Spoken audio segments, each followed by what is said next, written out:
Hey gorgeous, this is episode number 178 and we have the amazing Jill Stanton back on the show today. Hey, this is Jill Stanton and you're listening to Heart Sells Podcast with Christine Schlonski. Enjoy.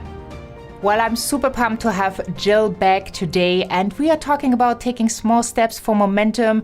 Everything Jill has learned, we are going to dive in a little bit deeper and continuing the wonderful conversation we already had in the last episode where we talked about not selling, but suggesting or inviting, as I like to call it. So I'm super, super pumped to bring more of Jill to you. Jill is the co-founder of Screw the 9 to 5 together with her husband, Josh. She is also a new mom, has an inappropriate love for trashy TV, and isn't afraid of a tall glass of gin. And that gives her the power, together with all the other amazing stuff that is within her, to help transform unsatisfied employees into dangerously successful entrepreneurs so they can work wherever they want and from wherever they want. Well, I am so super excited to have you back, Jill. Welcome. Yeah, I'm so excited. Round two. Round two, yes. And I loved our conversation, especially with, making these little promises to yourself. Mm-hmm. Just don't come up with something like, I'm going to be the first year in business and I'm going to hit the $1 million mark. I make myself, I make that promise.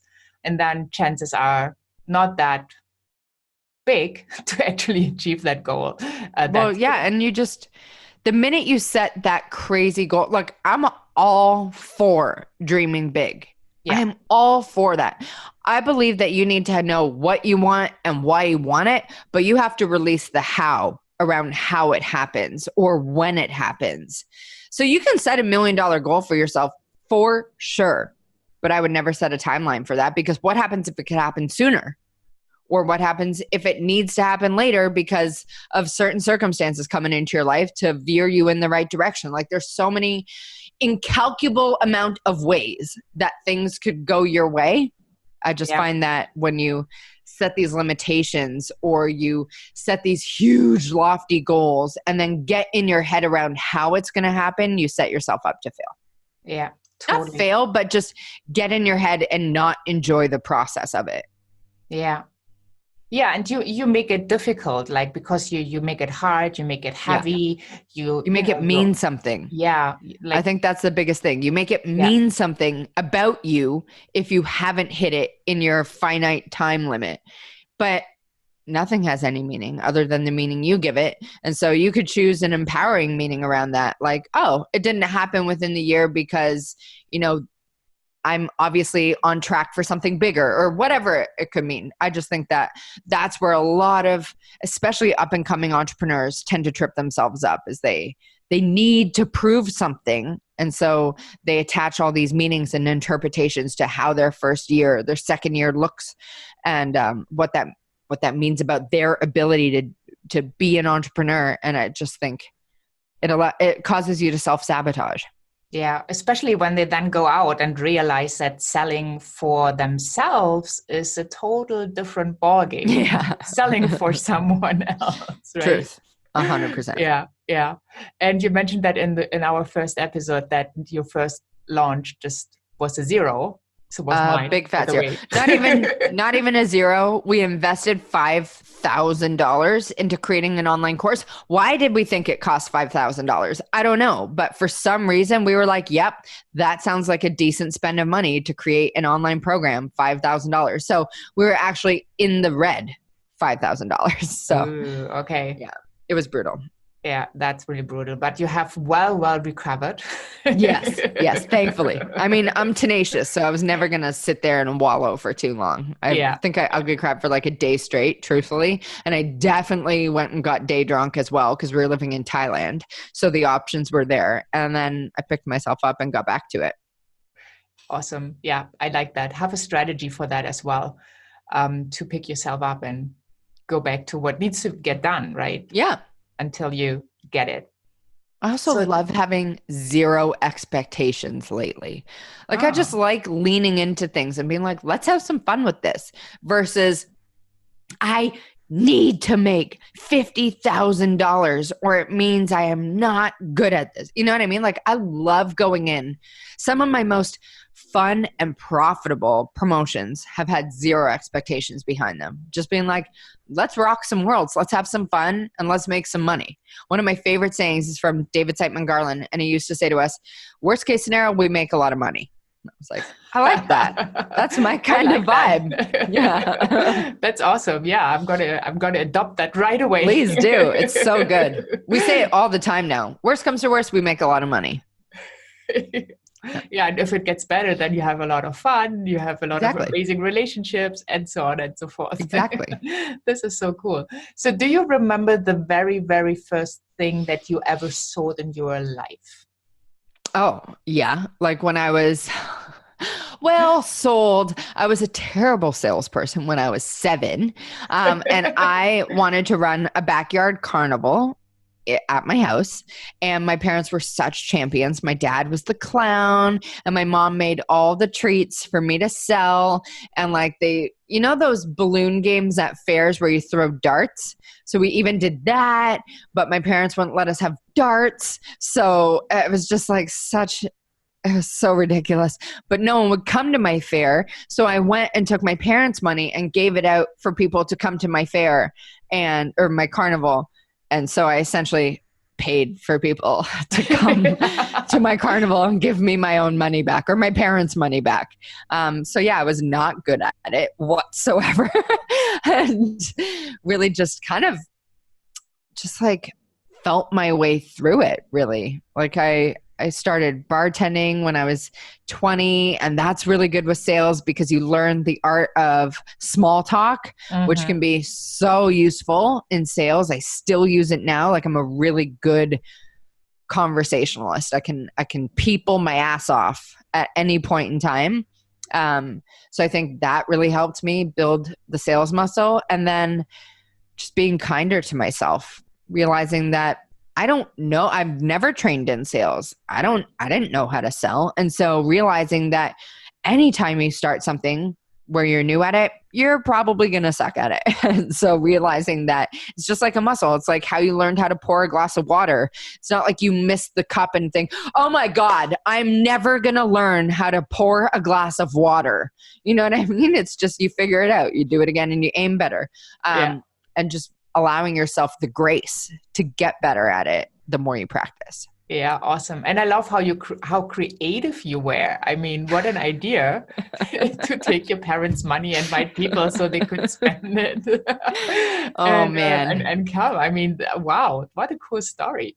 Yeah, I don't even know if they knew that. I think I just went into my dad's change tin and like grabbed all of it, but it worked. I got people there. My parents thought I was so good at it. And then I was like, yeah, totally. Here's your money back. How fun. Great story. Love it. Yeah. So what from the lifestyle you have now, and I'm all about freedom. Like freedom is it's probably the most important value I have. Traveling when I want, doing what I want to do, when I want to do it, with whom I want to do it, how often, right? All of that. So what advice could you give people who feel like they're working way too much, too hard? They don't get anywhere. I kind of have the feeling that by loosening up, by having more fun, by adapting the worst case scenarios, you make a ton of money. Yeah, 100%. Helps.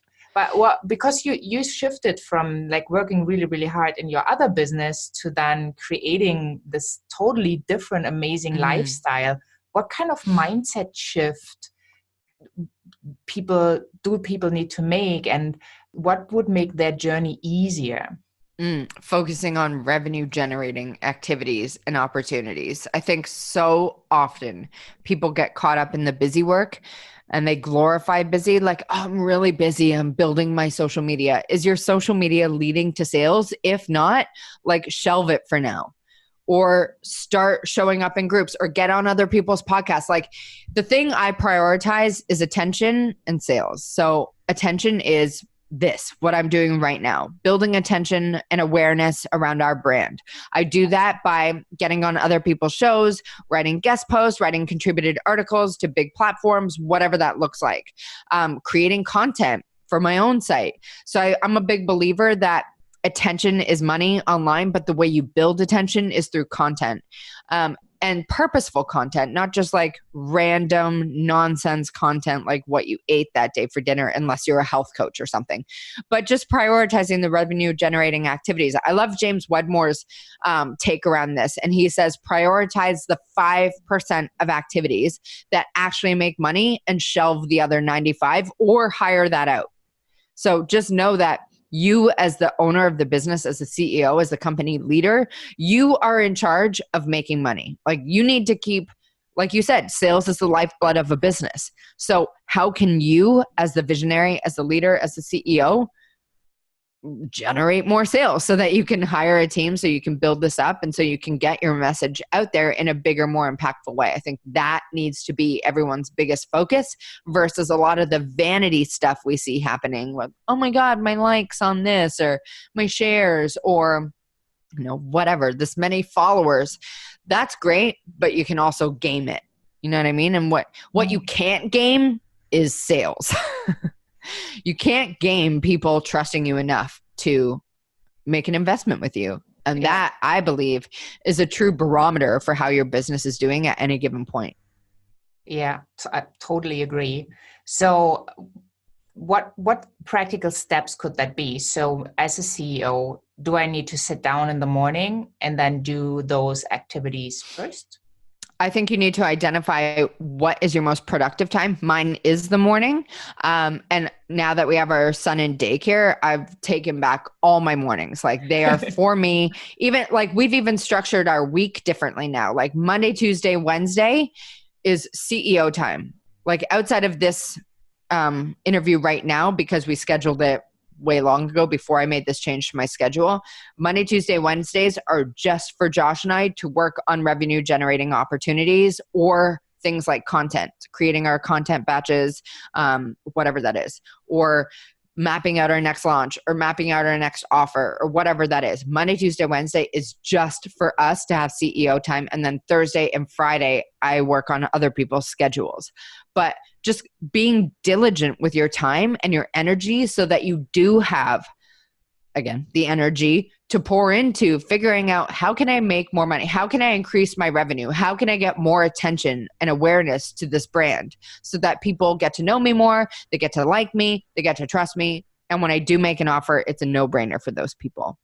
Yeah, I love it. Love it. And also you train that muscle, right? If you start with it, it might feel heavy because obviously if sales doesn't feel amazing yet, which it totally can be like a fun game, then, you might get scared a little bit. But once you start practicing and you do it over and over again, and you really take your time, you will see and notice a difference in a few short days, maybe even, or weeks, that people actually buy from you because you did make an offer. You did not forget about it. Yes. I think it's so easy, especially if sales scares you. It's so easy to keep putting that off. But then all you do is get frustrated as to why you're not making money, right? Normally it's because you're not prioritizing it. Yeah. Normally it's because you're not doing the work it takes to dial in the message, dial in the offer, identify who it's actually for. Like, who is the dream person for this, and where can I find more of those people? Yeah, absolutely agree. So you already mentioned a couple names. Is there any book you would recommend that really made a huge difference in your life? Is it about sales specifically, or just a book in general? Well, if it's a book like that's standing out that no sales books come to mind. I absolutely have a book that is my life. It was a life shifter for me. I'm on my 5th read of it this year. It's my Bible. It's called A Happy Pocket Full of Money. And it is my absolute favorite life read. I'll read it for the rest of my life. I just think it makes you think about opportunity and the control you actually have over your life in such a new way. And it opens you up to making even more money and feeling really great about it. I think a lot of people have, like, it might not even be a fear of sales for people. It might be negative connotations around money or things they learned about money growing up, i.e. money doesn't grow on trees, or rich people are greedy, or money changes people, or rich people are selfish, or, you know, money makes you a bad person, or there's never enough to go around, or money's hard to come by. A lot of these beliefs were ingrained in us in such an early age that we're not even aware of them. And then when we try to put ourselves out there in a sales capacity, we end up subconsciously somehow sabotaging ourselves when really it has nothing to do with our sales game and everything to do with our money beliefs and the stuff we're putting out there subconsciously without even realizing it. I think that's why I absolutely love that book, because every time I read it, I'm like, oh my God, I totally do that. Or, oh my God, I've totally thought that. It just shines a light on all of these disempowering, non-supportive beliefs that we tend to just take through life, and it shines a light on them so that they become glaringly obvious and easier for you to, again, cancel and upgrade. Yeah, love it. And the book is right behind me in my bookshelf. Oh, no way. Yeah. I love that. It's my favorite. Yeah, it's so that I can take it out like easily. It's not, you know, like in line with all the other books. It's just on top. So smart. That's a smart move. Yeah. I have it on my phone as well, just in case I'm ever like I was going to say on a bus, but I'm never on a bus. I hate taking the bus. But like if I'm sitting in an appointment waiting for something, or, you know, whatever it is, waiting for my hubby or waiting for Kai to finish daycare, whatever it is, I just always go to that book because it always makes you feel good. Yeah. Yeah. It's an amazing book. I'm going to put a link in the show notes as well, so people can grab that. Yeah, that's really cool. And do you have maybe a mantra or a personal quote? I sure do. Yeah. My go-to mantra, I literally say it to myself every single day. The minute I'm awake enough to realize I'm awake, I try to be conscious enough to say this. And I say, I'm the type of chick who gets everything I want. I just say it all like over and over again until I started that like the summer of 2018. Like I've been saying that to myself for a long freaking time. Now I just believe it. Like things come into my life and I'm just like, oh, that happens because I'm the type of chick who gets everything she wants. I just have backed it up with like perfect example. I wanted to get Kai, my son, into daycare, and we were surviving with nannies, like of this mismatch of 3 different childcare providers. And it was just, the logistics of it were ridiculous. And it was so expensive as well. And I said to Josh, wouldn't it be great if we could just get him into daycare? I'm just going to see if we could get him into daycare. Because everyone tells you it takes like 6 to 12 months.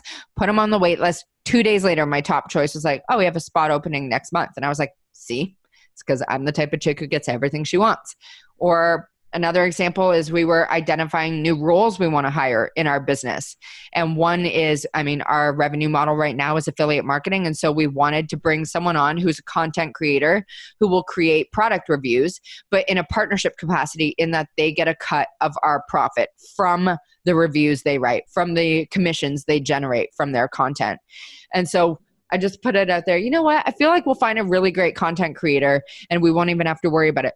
4 days later, one of our old members, who was a blogger, contacted us asking if we knew anyone hiring for content roles. And I was like, well, this is obviously meant to be because I'm the type of chick who gets everything she wants. And now she's on our team. And I believe it so hard that it keeps proving itself to me. And I believe that that's the ticket with mantras, is to figure out or pick one that really embodies how you want to feel or who you want to be, and then say it to yourself all the damn time until you believe it. Yeah, I totally agree. So that's interesting because for that, you need to figure out what the chick wants, right? Yeah. So that might be for some people also a challenge that they don't really know what they want. They know it, they don't want it any worse. But, that's a great point. I think a lot of people shy away from admitting what they want because they think to themselves, well, how would I ever get that? But again, you don't have to know how. You just need to know what and why. What do I want and why do I want it? Why do you think the why is so important? The why because do I I want think that goals without a why are frivolous. Because it doesn't give, I'm God, the universe, source, whatever you want to say, right? It doesn't give any purpose behind why you want or what you want. It's just like a frivolous goal. Like, I want to make $1 billion. But why? Like the why is the fuel. The why is the emotional gasoline for bringing it into your life. I believe, at least. I believe that you need to understand understand the why behind your what's, and release the when and the how, and shit will flow into your life so quickly, you'll be amazed. Yeah, love it. And I totally agree. Like whenever you hold on or you make it too tight, or you have like by December 21st, I want to have blah, blah, blah. Exactly. It has not worked for me. So I don't and then know.